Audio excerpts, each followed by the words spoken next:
Hola a todos y bienvenidos a este programa Profecías para hoy. Una vez más, quiero recordarles que pueden compartir este mensaje, esta transmisión, para que pueda llegar a muchas personas que lo necesitan y también pueda ser de gran bendición para ellas. El día de hoy tenemos a un invitado muy especial, a nuestro hermano Alfredo Rubiano, quien va a compartir con nosotros un mensaje muy importante acerca de el tiempo de angustia y de todas las cosas que han de ocurrir en esta tierra. También quiero recordarles que los mensajes que se han estudiado, todos los temas que hemos dado, pueden encontrarlos en esta página, buscando en los videos que hemos transmitido. Vamos a iniciar con una oración. Amante y bondadoso Padre, que tu morada está en las alturas de los cielos, gracias te damos, Señor, una vez más por la oportunidad de allegarnos a tu trono de gracia. Gracias por estas conferencias que nos has regalado, por estos mensajes que tienes para nosotros y por tu palabra profética más segura que es la Biblia. Dirígenos, Padre Santo, en este momento, permite que tu Santo Espíritu pueda estar con nosotros, que pueda ser de gran bendición este tema, que pueda llegar a nuestros corazones y asimismo que podamos reconocer el tiempo que falta para tu venida. Dirígenos y acompáñanos y te lo pedimos en los méritos gloriosos de tu Hijo amado Cristo Jesús. Amén.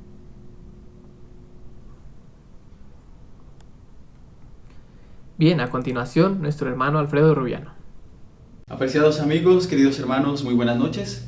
Esta noche continuaremos con la temática establecida para estos días, la escatología a la luz de las Sagradas Escrituras. El tema que estudiaremos esta noche es un tema supremamente importante. El título, el tiempo de angustia. Y quiero iniciar con un texto precisamente de la palabra de Dios que se encuentra en el libro de Eclesiastés, el capítulo 3, el versículo 1. Para todo hay sazón, y todo lo que se quiere debajo del sol tiene su tiempo. Este texto nos indica que los tiempos están predispuestos y están en las manos de Dios. La Biblia, apreciados amigos, nos enseña que Dios es un Dios organizado. El apóstol Pablo, escribiendo a los Corintios, dice: empero hágase todo decentemente y con orden. Dios es un Dios organizado. Por lo tanto, tiene su agenda. Esa agenda, apreciados amigos, ha sido predispuesta desde la eternidad. Y en esa agenda hay predispuestos tiempos y edades para cada hombre y para cada ser. En el libro de Salmos, el capítulo 31, el versículo 15, dice: en tus manos están los tiempos. Y por eso es que en el libro de Gálatas, el capítulo 4, el versículo 4, leemos: pero cuando vino el cumplimiento del tiempo, Dios envió a su Hijo, nacido de mujer y bajo la ley. Apreciados amigos, quiero compartir con ustedes un párrafo muy interesante que se encuentra en Joyas de los Testimonios, tomo 2, página 352. El mundo no está sin gobernante. El programa de los acontecimientos venideros está en las manos del Señor. La majestad del cielo tiene a su cargo el destino de las naciones, como también lo que concierne a su iglesia. El Señor, en esa predisposición de tiempos, nos habla a través de su palabra que hay un tiempo que se denomina tiempo de gracia. En otras palabras, es un tiempo que Dios ha otorgado a la humanidad desde el día en que cae en pecado hasta la final consumación de los siglos. La palabra de Dios nos enseña esta idea a través de muchos textos y entre ellos quiero subrayar algunos. Por ejemplo, si tienes tu Biblia y me quieres leer conmigo, vamos a abrir en el libro de Job, el capítulo 14, el versículo 15, donde leemos: ciertamente sus días están determinados, y el número de sus meses cerca de ti. Tú le pusiste límite de los cuales no pasará. A veces hacemos planes hacia la eternidad. A veces pensamos que vamos a vivir eternamente en esta tierra. Puede ser así, pero dependiendo del enfoque que tengamos de ello, pero también dependiendo de las decisiones que tomemos ahora. Querido amigo, querido hermano, la palabra de Dios nos está indicando a través del Espíritu Santo que el hombre tiene un tiempo predispuesto ahora. Ese tiempo de oportunidad, ese tiempo de misericordia se le llama el tiempo de gracia. Cuando hablamos de gracia es un término bíblico y cuando leemos el libro de Efesios, el capítulo 2, el versículo 8 nos dice: porque por gracia sois salvos por la fe, y esto no de vosotros, pues es don de Dios. Eso es la gracia, queridos amigos, queridos hermanos. Es un don de Dios. ¿Y qué significa gracia entonces? Significa oportunidad, significa benevolencia, significa regalo. De hecho, la palabra gracia viene del latín gratia, que significa regalo o don. Este tiempo, queridos amigos, apreciados hermanos, es un tiempo de oportunidad. ¿De oportunidad para qué? La palabra de Dios nos dice en 2 de Corintios, el capítulo 6, el versículo 2, porque en tiempo aceptable te he oído, en el día de la salvación te he socorrido. He aquí ahora el tiempo aceptable, he aquí ahora el día de la salvación. Estamos en el tiempo de gracia, en donde podemos hacer un paro en el camino, autoanalizarnos, hacer una reflexión, analizarnos desde el punto de vista bíblico y haciendo un paréntesis acerca de lo que hemos desarrollado hasta hoy en nuestras vidas. Es un tiempo de buscar a Dios. Estamos viviendo circunstancias difíciles, tiempos apremiantes que quizás nos lleven a pensar y a reflexionar acerca de que el tiempo predestinado para este planeta está pronto para concluir. El apóstol Pablo dice: acerquémonos pues confiadamente al trono de la gracia, para alcanzar misericordia y hallar gracia para el oportuno socorro. Queridos amigos, apreciados hermanos, la frase alcanzar misericordia y hallar gracia para el oportuno socorro significa que es un tiempo para arrepentirnos. Es un tiempo para amistarnos con Dios. Significa que tenemos provisión en tiempo de escasez. El Señor dice a través del apóstol Pedro: arrepentíos y convertíos para que sean borrados vuestros pecados. Yo creo, apreciados amigos y queridos hermanos, yo creo que ese tiempo de gracia está pronto para concluir. ¿Por qué lo creo? Porque las circunstancias y los eventos que estamos viviendo ahora nos lo están indicando. Este COVID-19, este coronavirus, es una de las señales que el Señor prescribió acerca de los fines, o para quienes en los fines de los tiempos han parado. Y nosotros, podría decirlo con plena seguridad, somos esa generación. Generación tras generación el Señor envía un mensaje. A cada mensaje se le denomina la verdad presente. Pues déjenme decirles que la verdad presente para este tiempo es, entre otras, que el tiempo de gracia está para terminar. La generación de Noé, una generación que siendo muy joven se corrompió, dice la palabra de Dios en el libro de Génesis, el capítulo 6, el versículo 3. No contenderá mi espíritu con el hombre para siempre, porque ciertamente él es carne, mas serán sus días 120 años. No habían transcurrido muchos años desde Adán hasta la época de Noé, cuando dice la palabra de Dios que la tierra se llenó de violencia. En el capítulo 6, el versículo 5 dice: y vio Jehová que la malicia de los hombres era mucha en la tierra, y que todo designio de los pensamientos eran de continuo solamente al mal. El versículo 11 del capítulo 6 dice: y corrompióse la tierra delante de Dios, y la tierra estaba llena de violencia. Saben, apreciados amigos, queridos hermanos, si hacemos una analogía acerca de estas dos edades, de estas dos eras, nos encontramos en un parecido tremendamente asombroso. Hoy la tierra está llena de violencia, está corrompida. Se mira con sorprendente indiferencia a la vida humana, no se respeta la propiedad privada y estamos sedientos de sangre. Digo, estamos hablando del mundo como lo vemos ahora. Saben, en el libro de San Mateo, el capítulo 24, el versículo 38, leemos: como en los días de Noé, así serán los días de la venida del Hijo del Hombre. 120 años predicó Noé, dice aquel himno, diciéndole a la gente que venía el fin. Cada martillazo era un llamado a aquellas personas que lo escuchaban, y se le llamaba a Noé el pregonero de justicia. Pero saben, amigos, la gente se burlaba de Noé. Los científicos de aquella época querían explicarlo todo a su manera y sembraban incredulidad en los corazones de las personas. No había llovido por aquel entonces en el planeta, entonces el hecho de pensar de que lloviera y que un diluvio destruyera la tierra era una locura.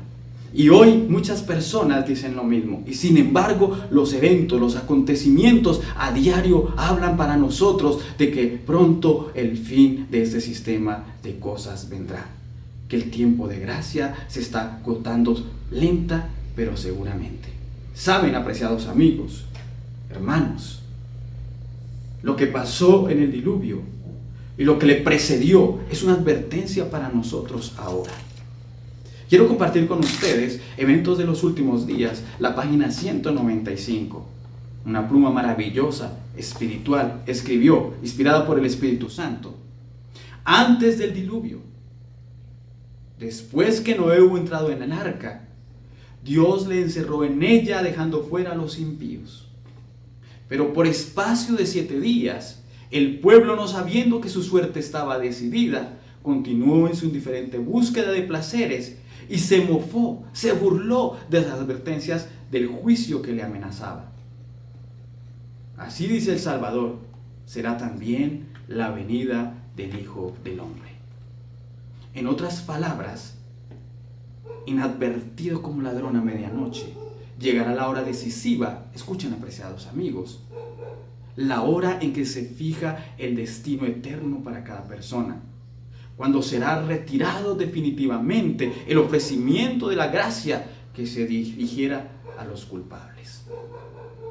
Saben, quiero invitarles a que reflexionemos en aquella experiencia bíblica que es relatada para nosotros. Las cosas que fueron escritas para aquellos en quienes los fines de los siglos han parado. Saben, hay un propósito en todo esto. Lo que estamos viviendo ahora son las señales que Dios ha puesto en el camino para que nosotros no tropecemos a través de él, para que alcancemos ese ideal que Dios tiene para nosotros. ¿Y cuál es el ideal? Es un ideal más elevado del que quizás tú y yo logramos entender. Él dice, yo deseo que tú seas como yo soy. Y si me fuere, iré a preparar lugar para vosotros, para que donde yo estoy, vosotros también estéis. Pero vendré y os tomaré a mí mismo. Hoy, apreciados amigos, es la oportunidad de buscar la palabra de Dios, de amistarnos con Él, de querer asimilar un carácter semejante al de Cristo. Saben, hay momentos que quizás uno no haya respuesta. Hay momentos en que nos hallamos en encrucijadas, pero Dios tiene todas las respuestas. Y este momento en donde no sabemos qué va a pasar hacia adelante, porque hay una gran incertidumbre, la palabra de Dios nos dice, amístate con Dios. ¿Saben? No quiero dejar pasar por alto que una de las señales bien evidentes y que está descrita tanto en la Biblia como en el espíritu de profecía es la ley dominical precede al fin del tiempo de la gracia. Hay un párrafo muy interesante que dice así, y está en Mensajes Selectos, el tomo 2, la página 92. El Señor me ha mostrado definidamente que la imagen de la bestia se formará antes de la terminación del tiempo de gracia. Y esto debido a que constituirá, escuchen esto amigos y hermanos, una gran prueba para el pueblo de Dios, mediante la cual se decidirá el destino eterno. Así es, prontamente el tiempo de gracia terminará. Y una de las señales que nos indica claramente de que ese tiempo está por terminar, o estará por terminar, es que se impondrá la ley dominical, la marca de la bestia. Pero usted se preguntará, querido amigo, querido hermano, ¿qué es la marca de la bestia y cómo se la formará? Pues bien, les invito para que abramos juntos el libro de Apocalipsis, el capítulo 13, y leamos algunos de los versículos allí dispuestos. La palabra de Dios dice allí, en el versículo 1, y me paré sobre la arena del mar, y vi salir del mar una bestia que tenía 7 cabezas y 10 cuernos, y sobre sus cuernos 10 diademas, y sobre sus cabezas nombre de blasfemia. Esta bestia que está descrita en el Apocalipsis, el capítulo 13, representa a un sistema religioso. Ese sistema religioso ha venido gobernando desde el año 476. Se ha asentado en la tierra y gobierna sobre todos los hombres. Este sistema político religioso, dice la palabra de Dios, se levantará sobre toda nación, sobre todo reino, y tanto así que se querrá sentar en la silla de Dios haciéndose pasar por Dios. Este sistema asume prerrogativas que pertenecen solamente a Dios. De hecho, se hace o se denomina el representante de Cristo en la tierra y asume que puede perdonar pecados.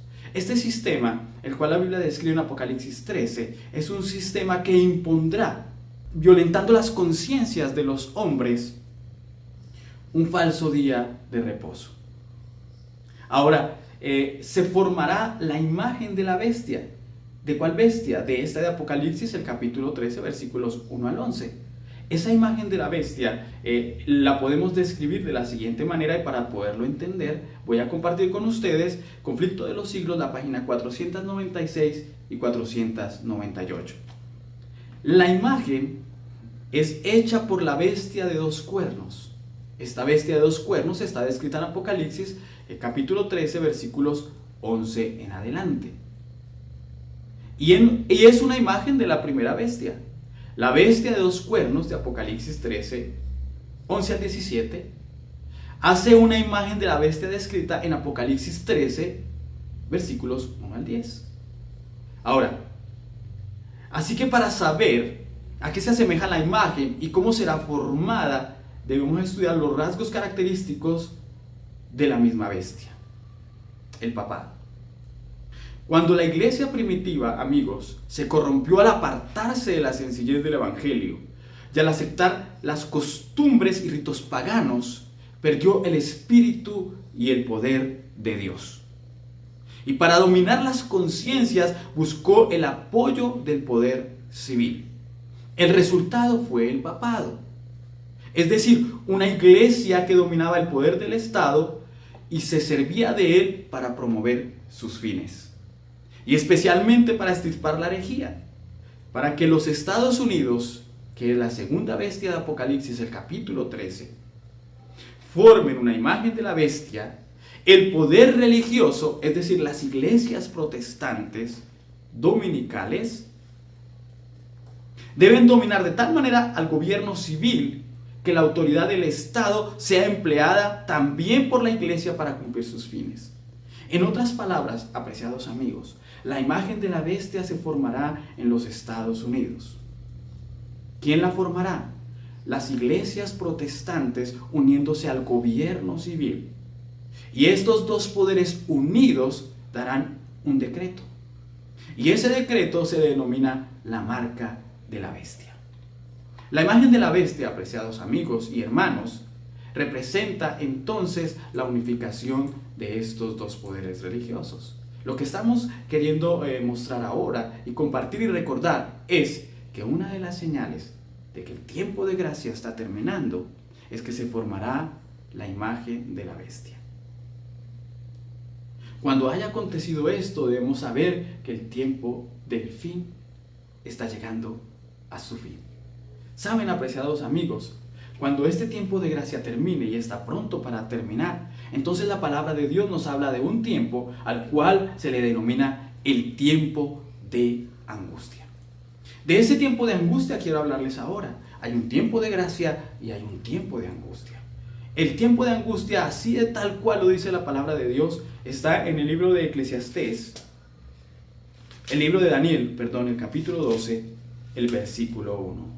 Dice así: en aquel tiempo se levantará Miguel, el gran príncipe que está de parte de los hijos de tu pueblo, y será, escuchen bien, un tiempo de angustia, cual nunca fue desde que hubo gente hasta entonces.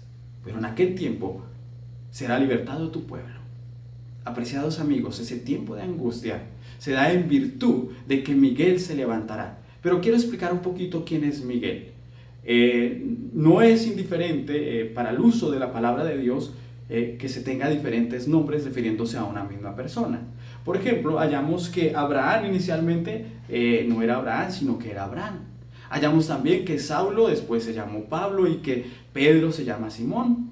Entonces, Jesús es Miguel. La palabra de Dios le llama Miguel. Miguel significa ¿quién es como Dios?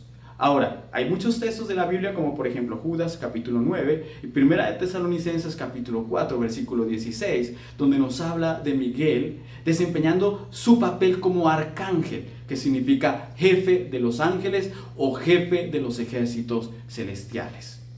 Por ejemplo, en Apocalipsis el capítulo 12, el versículo 7, dice que lidiaban Miguel y sus ángeles y el dragón y sus ángeles, poniendo a Miguel, Jesús, como el jefe de las huestes celestiales, entrando en un conflicto.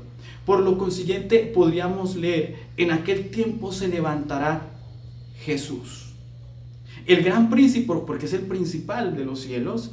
¿Qué está haciendo ahora? Está de parte de los hijos de tu pueblo. ¿Qué significa estar de parte de los hijos de tu pueblo?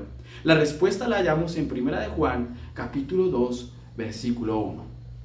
¿Qué dice 1 de Juan, capítulo 2, versículo 1? Hijitos, estas cosas os escribo para que no pequéis.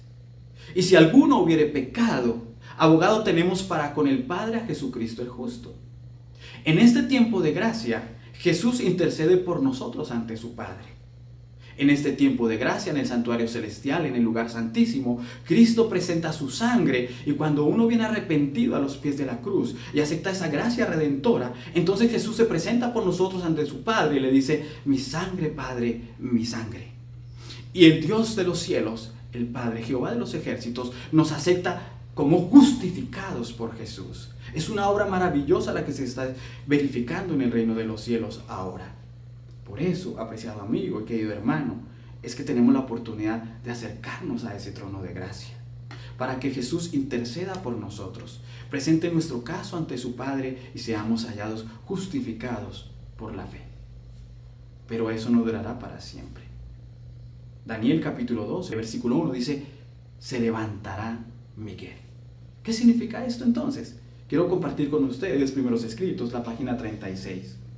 También vi que Miguel no se ha levantado aún, y que el tiempo de angustia, el cual no hubo nunca, no había comenzado todavía. Las naciones se están airando ahora, pero cuando nuestro sumo sacerdote termine su obra en el santuario celestial, se levantará, se pondrá las vestiduras de venganza, y entonces, apreciados amigos, se derramarán las 7 postreras plagas. ¿Saben? Hablar de las 7 postreras plagas no es hablar de un tema halagüeño. Me he caracterizado quizás en mi vida por ser un hombre optimista, mirar las cosas de la mejor manera, pero no obstante hallamos verdades terribles en las Escrituras que no podemos disfrazar ni podemos disimular. Y una de esas grandes verdades que queremos compartir con ustedes, apreciados amigos, es esta que se halla descrita en el libro de Apocalipsis, el capítulo 16. Yo le invito, si tiene su Biblia, para que la abra ahora y miremos juntos Apocalipsis capítulos 15 y capítulo 16, porque allí está descrita la justicia divina, la cual se manifestará en ese tiempo de angustia, en un tiempo en donde ya no hay oportunidad, en donde se cumplirán las palabras escritas por el vidente de Pasmos en el libro de Apocalipsis capítulo 22 versículo 11. El que es justo, justifíquese todavía, y el que es inmundo, sea inmundo todavía, y el que es santo, santifíquese todavía. Y se dirán estas palabras porque ya no hay oportunidad. Saben, es una verdad bíblica que el Espíritu Santo se está retirando gradualmente de sobre la tierra. Los hombres, las mujeres y aún los niños están lentamente pero seguramente quedando en manos del enemigo. ¿Por qué? Porque el Espíritu Santo intercede por nosotros también y obra en nosotros el querer como el hacer por su buena voluntad. Saben, hermanos, hay una obra que se está verificando también a favor nuestro. En el libro de Apocalipsis, el capítulo 7, el versículo 1, dice que 4 ángeles están en los 4 ángulos de la tierra deteniendo los 4 vientos para que no soplen hasta que sean sellados los hijos de Dios en sus frentes. Por lo consiguiente, esa obra simbólica de retener los 4 vientos nos están permitiendo este tiempo de gracia. Pero saben, las alas de los ángeles pronto se plegarán, soltarán los 4 vientos y vendrá ese tiempo de angustia cual nunca ha habido en la tierra. Quiero compartir con ustedes un párrafo más muy interesante. Conflicto de los siglos, página 673. Cuando Él abandone el santuario, las tinieblas envolverán a los habitantes de la tierra.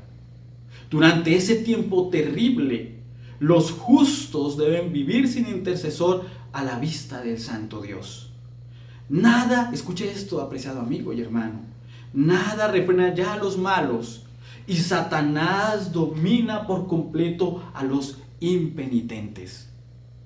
La paciencia de Dios ha concluido. El mundo ha rechazado su misericordia, despreciado su amor y pisoteado su ley.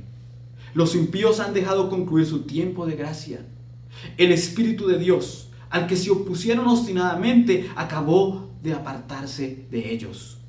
Desamparados ya de la gracia divina, están a merced de Satanás, el cual, escuche bien, hermano y amigo que me escucha,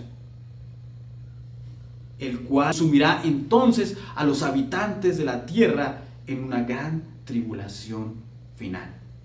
Cuando los ángeles de Dios dejen ya de contener los vientos de las pasiones humanas, todos los elementos de contención se desencadenarán.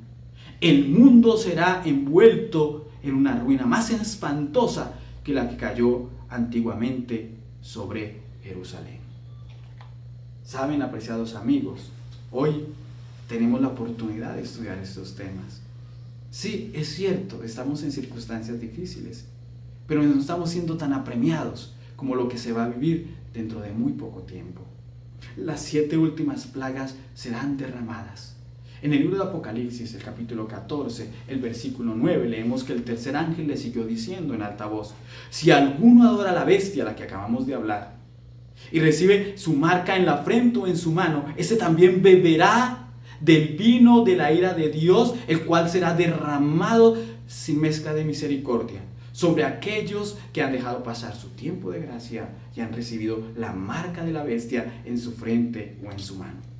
Estas 7 plagas, apreciados amigos, serán el castigo por el rechazo constante al llamado de misericordia que se hace a través del Espíritu Santo. Analicemos un poco, entremos en materia y veamos lo que dice Apocalipsis capítulo 16, versículo 1. Oí una gran voz del cielo que decía desde el templo a los 7 ángeles: id y derramad sobre la tierra las 7 copas de la ira de Dios. Estas no son simbólicas, queridos hermanos y amigos. Estas son literales, son reales y pronto serán derramadas sobre el planeta Tierra. La primera de ellas está descrita en el versículo 2. Dice: fue el primero y derramó su copa sobre la tierra, y vino una úlcera maligna y pestilente sobre los hombres que tenían la marca de la bestia y que adoraban su imagen. Es decir, una úlcera apostemosa, es decir, que toma un mal olor. Ahora estamos viviendo en este tiempo del coronavirus y estamos todos en incertidumbre. Y aunque es un virus mortal, sin embargo no alcanza las proporciones que están descritas en Apocalipsis capítulo 16, porque el versículo 2 dice que caerá una úlcera maligna, es decir, una llaga que se abrirá, supurará y entonces causará grande dolor. Es algo terrible lo que prescribe la palabra. Por eso hoy estamos tomando este tema. Sin embargo, y a pesar de que es sin mezcla de misericordia, vale la pena subrayar lo que dice Conflicto de los Siglos, página 686. Estas plagas no serán universales, pues de lo contrario, los habitantes de la tierra serían enteramente destruidos. Sin embargo, serán los azotes más terribles que hayan sufrido jamás los mortales. La segunda plaga y la tercera plaga ya van sobre algo que es vital para el ser humano. Saben, he escuchado, y los científicos, y bueno, es del común también se dice, que podemos vivir sin comer muchos días. Pero sin agua es difícil hacerlo. El agua es un líquido vital, es un líquido precioso que deberíamos apreciar, aunque quizás lo hemos menospreciado o lo hemos desperdiciado. No obstante, la segunda y la tercera plaga nos habla precisamente de las fuentes de las aguas, de los ríos y de los mares. Dice así la palabra de Dios: que el mar se convertirá en sangre y que todos los seres del mar morirán. Y también dice: todos los ríos y las fuentes de las aguas se convirtieron en sangre. Es difícil concebir una sustancia más mortífera que en descomposición contamine más el ambiente que la sangre de un muerto. Quizás algunos de nosotros en algún momento hayamos pasado por un matadero y solo por el hecho de pasar por allí y usted respira, lo que va a respirar es un ambiente contaminado. Ahora imagínense las fuentes de las aguas, los ríos y los mares contaminados por la sangre. Entonces es una experiencia que no queremos vivir. Y nos preguntaremos entonces, ¿pero por qué castigos tan terribles? ¿Sabe? Quiero compartir con ustedes también un párrafo que hallamos en Eventos de los Últimos Días, la página 249. Por terribles que sean estos castigos, la justicia de Dios está plenamente vindicada. El ángel de Dios declara: justo eres tú, oh Señor, porque has juzgado estas cosas. Porque ellos derramaron la sangre de los santos y de los profetas. También tú les has dado a beber sangre, pues lo merecen. Al condenar a muerte al pueblo de Dios, los que lo hicieron son tan culpables de su sangre como si la hubiesen derramado con sus propias manos. Del mismo modo, Cristo declaró que los judíos de su tiempo eran culpables de toda la sangre de los santos varones que habían sido derramadas desde los días de Abel. Pues estaban animados del mismo espíritu y estaban tratando de hacer lo mismo que los asesinos de los profetas. Saben, la Biblia dice en el libro de Apocalipsis, el capítulo 13, versículos 3 en adelante, que aquella persona que no se ponga la marca de la bestia, entonces saldrá un decreto y que los que no tengan la marca de la bestia sean muertos. Lo puedes leer, apreciado amigo, querido hermano. También es una oportunidad, digo yo, para abrir la palabra, ir al libro del Apocalipsis, pedirle discernimiento al Espíritu Santo y empezar a entender estas preciosas profecías. Digo preciosas porque son mensajes que, si las entendemos de la mejor manera, son mensajes de misericordia. Cuando las ponemos en su debido marco, vamos a entender que estamos viviendo tiempos difíciles y que pronto entonces ha de concluir la historia de este planeta. Saben, después del decreto dominical, la marca de la bestia que sea impuesta, aquellos que no se sometan a ella, entonces en el tiempo de angustia se dará un decreto de muerte entre la segunda y la tercera plaga. Dice el espíritu de profecía para aquellos que lo seguimos. Primeros Escritos, página 282, el párrafo 1. Vi a los santos abandonar las ciudades y los pueblos y juntarse en grupos para vivir en lugares apartados. Importante mensaje. Los ángeles les proveían de comida y agua, mientras que los impíos sufrían de hambre y de sed. Qué interesante este párrafo, porque a pesar de lo triste y terrible que se vea el panorama, Dios nos hace allí una promesa.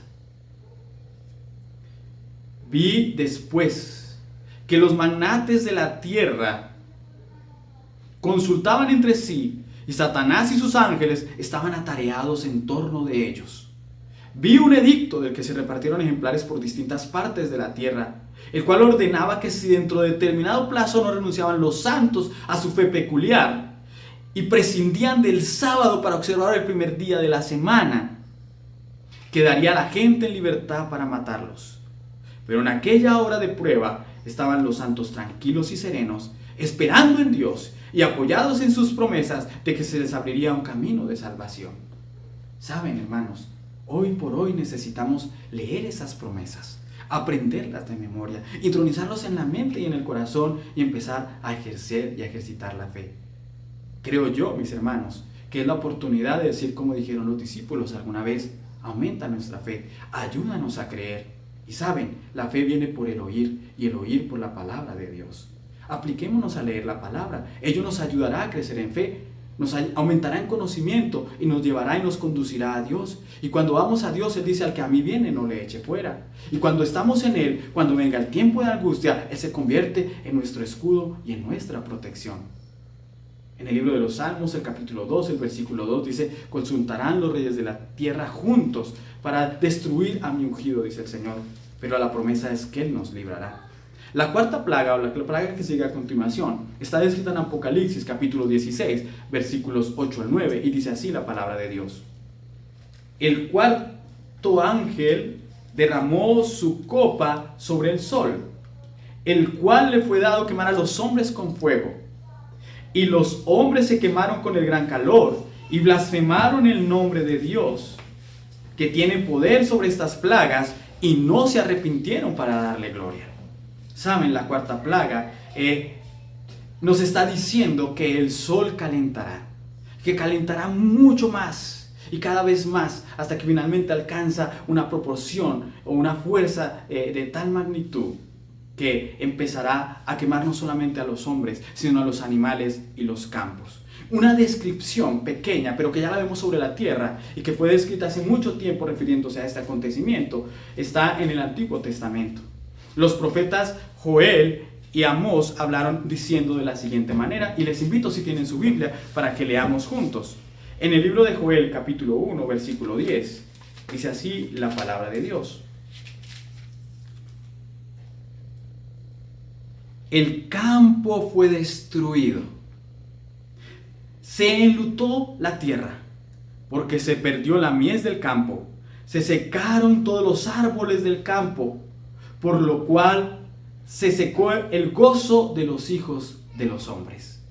El grano se pudrió debajo de sus terrones, los vestimentos fueron asolados. Oh, cuánto gimieron las bestias, cuán turbados anduvieron los hatos de los bueyes, porque no tuvieron pasto. Se secaron los arroyos de las aguas, y fuego consumió las praderas del desierto. ¿Saben, hermanos? Esto es una realidad, aunque va a alcanzar su panacea y su cumplimiento final bajo la cuarta plaga. Hoy, si echamos un vistazo a los eventos recientes, vamos a ver lo que pasó en 2019. Recién estaba terminando el año, cuando el mundo entero pegó un grito y se alarmó, porque el llamado pulmón de la Tierra o del planeta se estaba quemando, el Amazonas. Días después iniciamos 2020 y entonces la noticia es que Australia, un vasto continente, también estaba siendo consumido por el fuego. Y si miramos hacia los Estados Unidos, en California, se habían desatado grandes conflagraciones. Por lo consiguiente, apreciados amigos, vemos que gotas de la ira de Dios están cayendo sobre la tierra. Y están cayendo con el propósito de que tú y yo evidenciemos, que seamos testigos de hecho y presenciales. No son fábulas por arte compuestas. No son inventos que se hicieron en aquel rincón. Están descritos en la palabra de Dios. Y lo que el Señor desea es que nosotros despertemos ahora y nos preparemos para ello. Saben, estas noticias me parecen a mí terribles. 15 millones de personas en el Cuerno de África en peligro por sequía. Esto fue escrito el 29 de julio por un escritor de la UNICEF, un periodista de la UNICEF. ¿Saben qué dice el espíritu de profecía al respecto? Pronto penosas aflicciones sobrevendrán entre las naciones. Escuche esto. Una angustia que no cesará hasta la venida de Jesús. Los juicios de Dios están en la tierra. Las guerras y rumores de guerras, la destrucción por fuego e inundaciones dicen claramente que el tiempo de angustia, el cual irá en aumento hasta el fin, está cercano a las puertas. Apreciados amigos, las plagas pronto caerán sobre la tierra.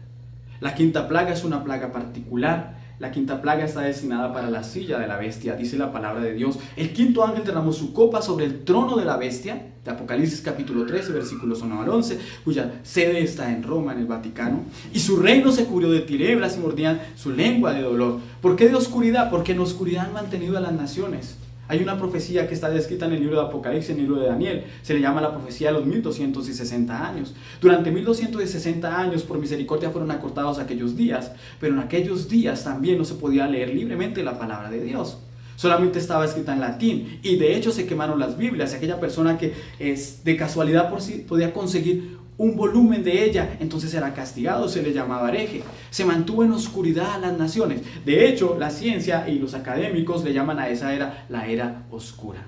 Por lo consiguiente, no es difícil entender por qué la quinta plaga caería sobre la silla de la bestia y por qué oscuridad. Es una oscuridad literal, pero una oscuridad dolorosa, porque dice la Biblia, se mordían la lengua de dolor.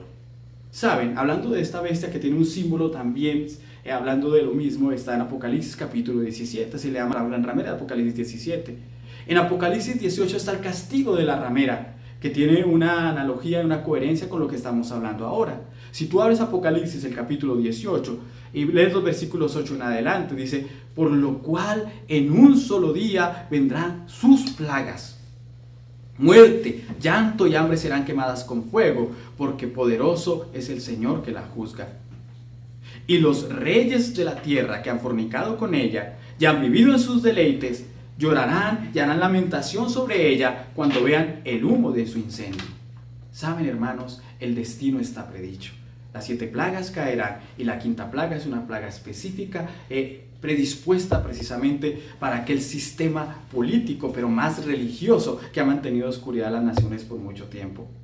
La 6ª plaga está descrita en el libro de Apocalipsis, capítulo 16, versículos 12 en adelante al 16. Si tienen su Biblia, vamos a leer rápidamente. Dice: y el 6º ángel derramó su copa sobre el gran río Éufrates, y el agua de este se secó, para que fuese preparado el camino de los reyes de Oriente. Y vi salir de la boca del dragón, y de la boca de la bestia, y de la boca del falso profeta, 3 espíritus inmundos a manera de rana, porque son espíritus de demonios haciendo milagros que van a los reyes de la tierra y a todo el mundo, para congregarlos para la gran batalla de aquel gran día del Dios Todopoderoso. En otras palabras, queridos amigos, lo que está diciendo la palabra aquí es que bajo la 6ª plaga habrá una gran congregación de todos los reyes y poderes de la tierra. Jóvenes, adultos y ancianos se reunirán, especialmente los reyes de la tierra, inspirados y reunidos por el espíritu o los espíritus de los demonios. Ellos tendrán una gran reunión, y esa reunión tiene un propósito. Engañados por Satanás, querrán pelear contra Dios. Hoy estamos viendo cómo estamos en una era de milagros falsos y mentirosos.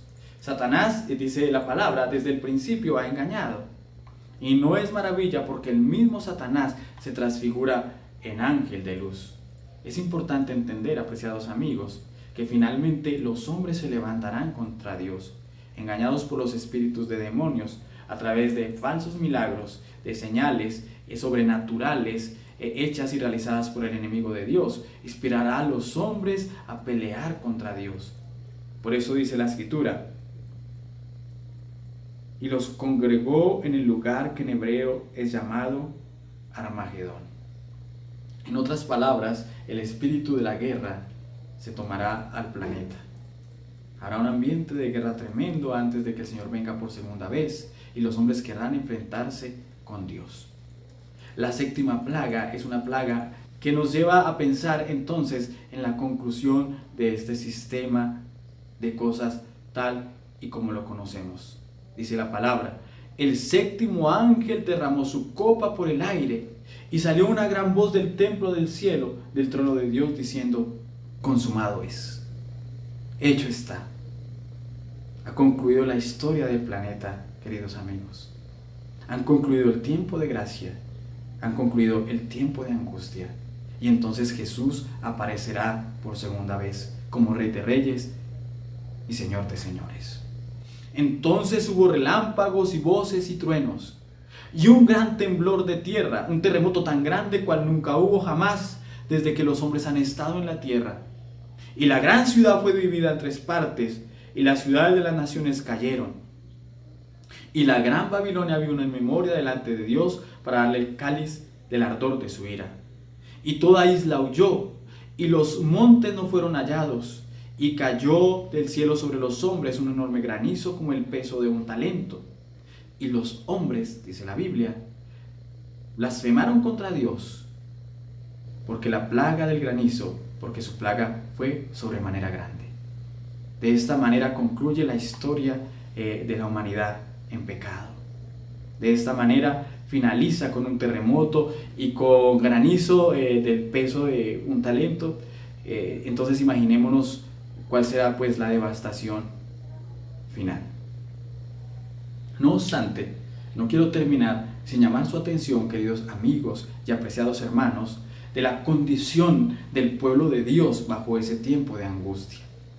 Ese tiempo de angustia se vivirá de diferentes maneras. Una manera la vivirán los impenitentes y otra manera la vivirán los hijos de Dios, los justos, los que han sido sellados. ¿Sabe? Dice Jeremías capítulo 30, versículos 5 al 7, porque Jehová así ha dicho: hemos oído voz de temblor, espanto y no paz. Hanse tornados pálidos todos los rostros. Oh, cuán grande es aquel día, tanto que no hay otro semejante a él. Tiempo de angustia para Jacob, mas de ella será librado. Saben, hermanos, en ese tiempo el pueblo de Dios sufrirá lo que la Biblia dice, la angustia de Jacob. Para entender lo que significa la angustia de Jacob, tenemos que ir a la palabra de Dios, al libro de Génesis, el capítulo 32. y centrarnos especialmente en los versículos 24 al 30. Cuando vamos a la historia, vamos a entender que Jacob, siendo el segundo hijo, engañando a su hermano, le roba la primogenitura. Instigado por su madre, Jacob engaña a su padre y comete un grave pecado. Las consecuencias de este pecado es que tuvo que huir de su tierra. Alejado de su padre y de su madre ya fallecidos, ahora él decide regresar. Pero a su regreso, él está sufriendo la agonía, está sufriendo la incertidumbre de encontrarse con su hermano. ¿Saben? Pero aquella noche, antes de encontrarse con su hermano, Jacob sufre una terrible angustia. ¿Saben qué dice el espíritu de profecía? Se lo quiero compartir ahora.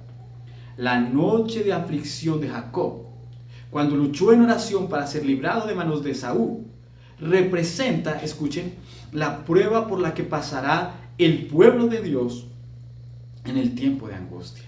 Será entonces, queridos hermanos y apreciados amigos, una angustia mental. A esa angustia y a ese temor que lo tenían abatido por el encuentro con su hermano, se agregaba el peso abrumador de los reproches que se hacía a sí mismo, pues era su propio pecado el que le había puesto a él y a los suyos en semejante trance. Su única esperanza, escuchen, se cifraba en la misericordia de Dios. Su único amparo debía ser la oración. Sin embargo, hizo cuanto estuvo de su parte para dar reparación a su hermano por el agravio que le había inferido y para evitar el peligro que le amenazaba. Aquella angustia de aquella noche, la que vivió Jacob antes de encontrarse con su hermano, es la misma angustia que sufrirán los hijos de Dios. Es una angustia que se producirá por el haber quizás cometido pecados y creer que no los ha sido confesados. Pero saben, hermanos, la promesa es que para ese momento todos los pecados de los justos sellados y ya elegidos para el reino de los cielos no tendrán pecados que confesar. ¿Y saben por qué? Porque habían aprovechado su tiempo de gracia. Porque ese momento del tiempo de angustia, aunque viene una tribulación mental y esa incertidumbre en los corazones de los fieles, sin embargo hay la seguridad de que fueron aptos para el reino de los cielos. Como aquella noche Jacob luchó con el ángel, nosotros también debemos luchar hoy por hoy con Dios, por la fe, para alcanzar el perdón de nuestros pecados. Y cuando llegue ese tiempo de angustia, y estemos viviendo esa angustia de Jacob, entonces seremos aptos, seremos hallados sin mancha y sin contaminación. Los tiempos de apuro y angustia que nos esperan, hermanos, requieren una fe que ha de soportar el cansancio, la demora y el hambre. Una fe que no desmaye a pesar de las pruebas más duras. El tiempo de angustia, cual nunca fue después de que hubo gente, se iniciará pronto. Y para entonces, apreciados amigos y hermanos, necesitaremos tener una experiencia que hoy por hoy no poseemos y que muchos no pueden lograr debido a su indolencia. ¿Saben? Hoy es el tiempo de oportunidad. Sí, un futuro aparentemente sombrío nos espera. Y digo aparentemente, porque si confiamos en Dios, pues la promesa es que Dios proveerá. ¿Saben? Hay tantas promesas en la Biblia, las cuales quizás algunos de nosotros todavía desconocemos. Pero aunque las conozcamos no significa de que no existan. Y si hoy las leemos y nos apropiamos de ellas por la fe, entonces estaremos listos para vivir en aquel tiempo angustioso. Será entonces, dice la Escritura, tiempo en que habremos de confiar por completo en Dios. Y Él nos sostendrá. Vi que nuestro pan y nuestras aguas nos están aseguradas. Así como Elías estaba huyendo, así como Elías vio esa gran apostasía, viviendo tiempos angustiosos, se fue allí a aquel arroyo y estando en aquel lugar, los ángeles lo alimentaron. ¿Sabe? El espíritu de profecía dice, y no sufriremos escasez ni hambre, porque Dios puede preparar mesa para nosotros en el desierto. Y si fuera necesario, mandaría cuervos para que nos alimentasen como alimentó a Elías, o haría bajar maná del cielo como lo hizo en favor de los israelitas. Digamos como dijeron aquellos discípulos: Señor, ayuda a nuestra incredulidad. Quiero terminar esta disertación con lo que está escrito en el libro de Isaías, capítulo 55, versículos 6 al 8. Buscad a Jehová mientras pueda ser hallado. Llamadle en tanto que está cercano. Deje el impío su camino y el hombre inicuo sus pensamientos, y vuélvase a Jehová, el cual tendrá de él misericordia, y el Dios nuestro, el cual será amplio en perdonar. Qué preciosa promesa, apreciados amigos y hermanos. La preciosa promesa de que el Señor está esperando que vayamos a buscarle hoy, aquí y ahora. ¿Sabes? Si escogiste tu propio camino, si te has extraviado lejos de Dios, si has procurado alimentarte de los frutos de la incredulidad, tan solo para hallar que se tornan cenizas en tus labios, entonces vuelve a la casa de tu Padre. Él te invita diciendo, querido hermano y amigo: tórnate a mí, porque yo te redimí. Venid a mí, oíd, y vivirá vuestra alma, y haré en vosotros pacto eterno. No escuches al enemigo cuando sugiere que te mantengas alejado de Cristo hasta que hayas mejorado, hasta que seas bastante bueno para llegarte a Dios. Si aguardas hasta entonces, no te acercarás nunca a Él. Querido amigo, apreciado hermano que me escucha esta noche, cuando Satanás te señale tus vestiduras rotas y sucias, repite la promesa del Salvador: al que a mí viene, no le echo fuera. Haz tuya la oración de David: purifícame con hisopo y seré limpio, y seré emblanquecido más que la nieve. El Señor desea que vuelvas hoy al hogar. Yo te invito para que desde este momento, en el lugar donde te encuentres, haz el propósito y la decisión de venir a Jesús. Y Él te esperará con los brazos abiertos. Y así como el Padre esperó anhelantemente ver a su Hijo regresar, entonces te abrazará con sus tiernas manos, te fortalecerá y te llevará a su hogar. Que el Señor te bendiga. Damos gracias a Dios primeramente a nuestro hermano Alfredo Rubiano por la exposición de este tema. Sabemos que en este mundo van a pasar diferentes cosas, así como lo vimos en este mensaje. Entonces, que sea la voluntad de Dios que nosotros podamos prepararnos. Vamos a terminar con una oración. Amante y bondadoso Padre, que tu morada está en las alturas de los cielos, una vez más te damos las gracias por la oportunidad de recibir este mensaje, esta amonestación y este ruego que tú envías por medio de tus profetas, por medio de tu palabra a nuestras vidas. Te pedimos, Padre Santo, que tu Santo Espíritu pueda acompañarnos ahora y siempre con los diferentes temas que aún faltan por exponer.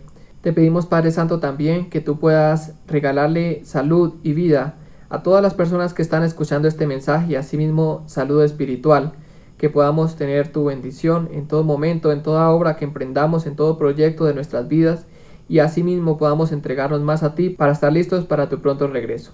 Te lo pedimos, te lo agradecemos y te lo confiamos todo, no habiendo méritos en nosotros, mas en los gloriosos méritos de tu Hijo amado Cristo Jesús. Amén.